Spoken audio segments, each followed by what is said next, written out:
who are present here today.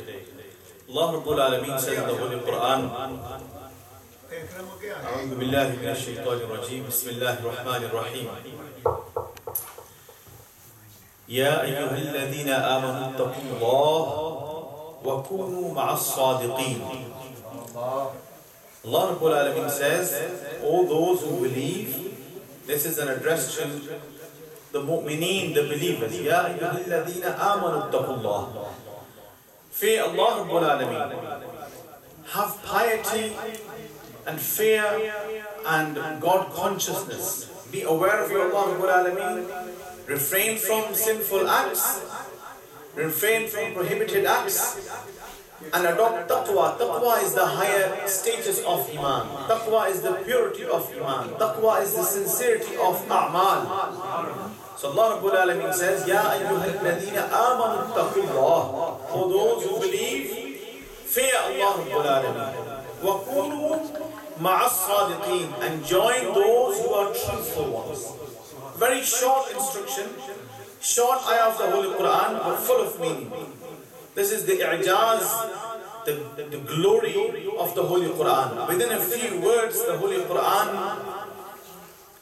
encapsulates a huge message within a few words. Ya ayyuhalladhina amanu taqullaha wa kunu ma'as sadiqeen. For those who believe, fear Allah Rabbul Alameen, and then kunu ma'as sadiqeen, join those who are the truthful ones. Allah Rabbul Alameen has mentioned as-sadiqeen here, the truthful ones. In other words, to be truthful is a great sign of the closeness of Allah Rabbul Alameen. The Shaykh who we are remembering today is the king of all of the awliya Allah. He is the leader of the awliya Allah, the leaders of the friends of Allah Rabbul Alameen, the king of awliya, the sultan of awliya. Who? Sayyidina Ghawthul Azam, Al-Shaykh Sayyid Abdul Qadir Al-Jilani, radiyallahu ta'ala, who rests in Baghdad Sharif, in Iraq. Sayyidina Ghawthul Azam, radiyallahu ta'ala, he was born a wali. He was born with the greatest of lineages. He is the descendant of Rasulullah sallallahu alaihi wasallam.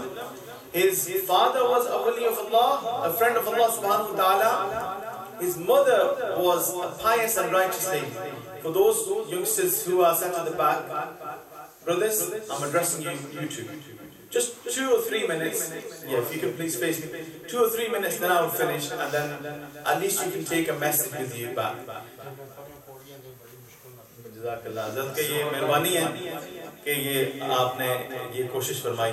So this message is for you. I'm not addressing my elders, I'm not addressing ulama. Mazallah, these are my teachers.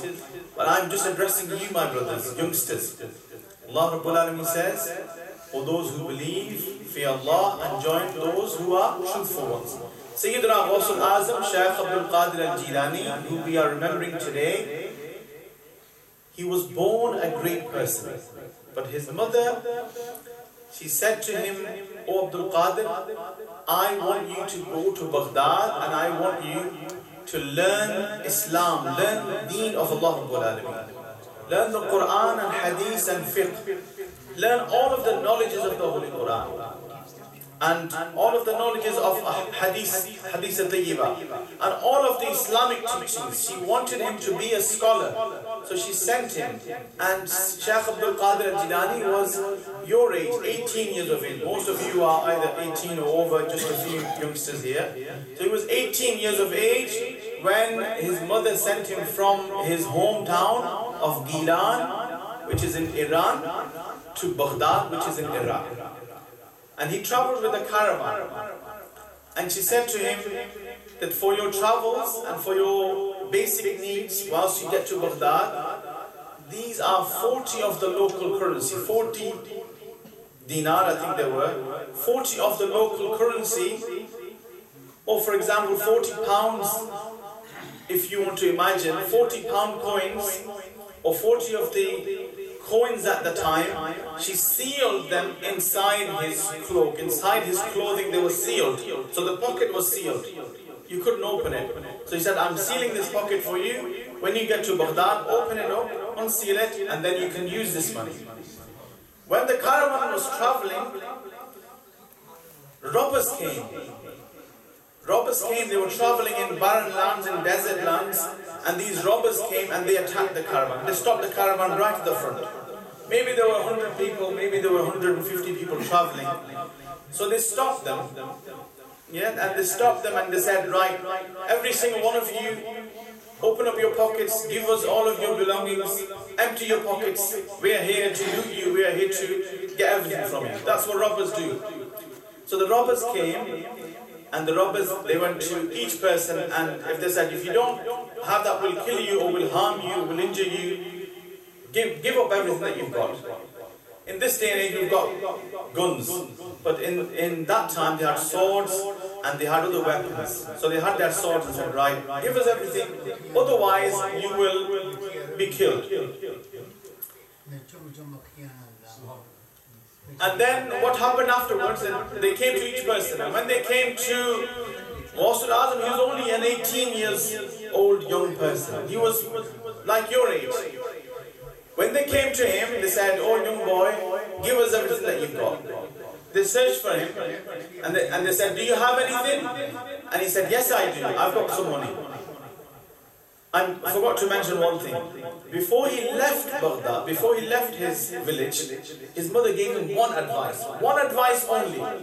Not a great list of advices, just one advice. She said, oh my son, I am sending you to learn the deen of Allah Rabbul Alameen, and my advice to you is to never ever tell a lie. Never ever tell a lie. Only one advice. Never tell a lie, she said to him.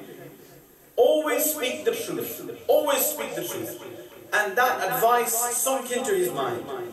And so as soon as the robbers came to him and they started searching him, they said, oh boy, do you have any money? And he said, yes, I do. And they searched him again and he said, are you lying to us?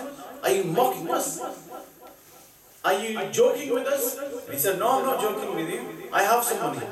I said, where is it? So Shaykh Abdul Qadir Jani pointed to his pocket which was sealed and he said, it's inside here. You open it up and it's there. So they opened it up, lo and behold, they found 40 of the dinar. And the person who took the money, he was amazed, he was shaken. He said, oh boy, why did you speak the truth? You could have said, I don't have any money, we didn't find anything. We would have left you. He said, my mother said to me, never ever tell a lie. And I made that promise with my mother, that I will not tell a lie. So I am keeping my promise to my mother. So this robber, he was shaken by this. He said, this young boy is keeping his promise to his mother, yet I am not keeping my promise to Allah Rabbul Alameen. When Allah Rabbul Alameen tells me to be truthful, when Allah Rabbul Alameen tells me to protect the wealth, the honor of others, I am robbing them. I am taking money from them, I am taking their possessions, I am killing them, I am a criminal. And he said, I am not fulfilling my promise to my Allah Rabbul Alameen, yet this boy is fulfilling his promise to his mother. And he was amazed by this, and he went to the leader of the robbers, because there was a team of them. He went to the leader and he said, do you know what this boy actually said to me? And he told him the whole story. He said he did not lie and he's given this money up when he could have easily got away with it. He could have lied or he could have remained silent. I asked him a question and he responded, and there we are. So the leader of the robbers, he was also moved by this incident.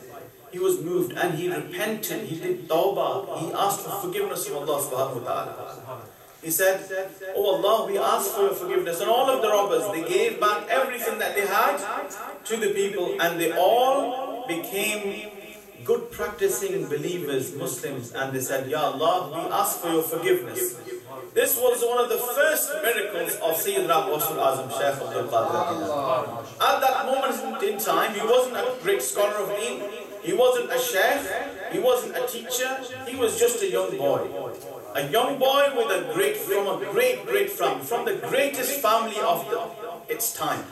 A young boy who kept his promise to his mother. Now, I will stop here and then I will take you to the great status of the Shaykh. There are many things written about the Shaykh. He is the king of awliya, so you can imagine there are hundreds of karamat, hundreds, unlimited karamat, miracles that he performed.